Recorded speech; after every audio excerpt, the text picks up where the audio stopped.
بسم الله الحمد لله والثناء لله والصلاة والسلام على رسول الله وعلى آله وصحبه ومن والاه. ما بعد أيها الأحبة في الله meel walba joogtaan ilaahay tabaaraka watacaala ha idinku nabad yeelo.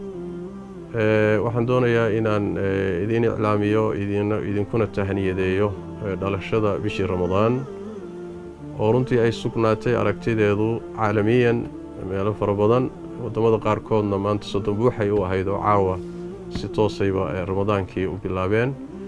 wadamada qaarkoodna waxay u ahayd 29 maanta laakiin aragtidii bisha ayay sugeen oo caawa ku soomeen soonkii u bilowday berri caawana taraawiixda tukanayaan. eriyadeennan East Africa wadanka gudihiisa Kenya waxaa laga xaqiijiyay magaalada Garissa xaafadaheeda qaar ka mid ah laga arkay culimadii reer Garissa xaqiijiyay wayna iclaamiyeen inay soon tahay taraawiixdan way tukanayaan. sidoo kale magaalada Wajeer iyadana xaafadaheeda qaar ka mid ah laga xaqiijiyo laga arkay culimadiina way xaqiijiyeen oo dadkii bay la kulmeen ayaguna sidaasay yay muxuu ahaayay iclaamiyeen salaadii taraawiixdana ku tukanayaan. Soomaaliyana meelo ka mid ah sidoo kale waa laga soo sheego waa laga arkay. sidaas daraadeed sidaas ayay bishii ku sugan tahay aragtida caalamiga iyo midda maxalliga ee localka intaba. waxaan leenahay marka Ramadaan mubaarak taqabbal Allahu minna wa minkum. ducadii nabigeena sallallahu alayhi wasallam waxay ahayd bishu markay dhalato اللهم أهله علينا بالأمن والإيمان والسلامة والإسلام والتوفيق لما تحب وترضى.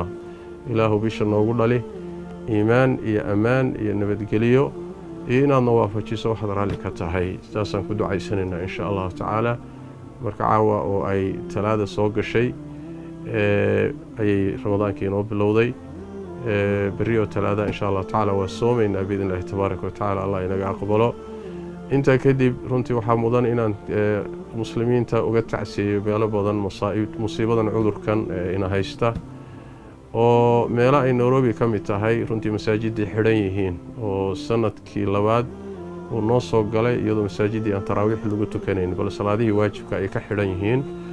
iyadana waxaan leenahay waa qadar ilaahay wixii ilaahay qadarayna raalli baan ku nahay.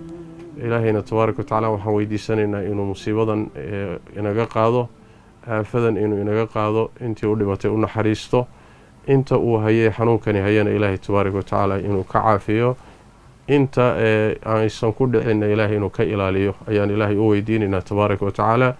marka waxaan leeyahay Ramadaan mubaarak taqabbal Allahu minna wa minkum صالح الأعمال والسلام عليكم ورحمة الله.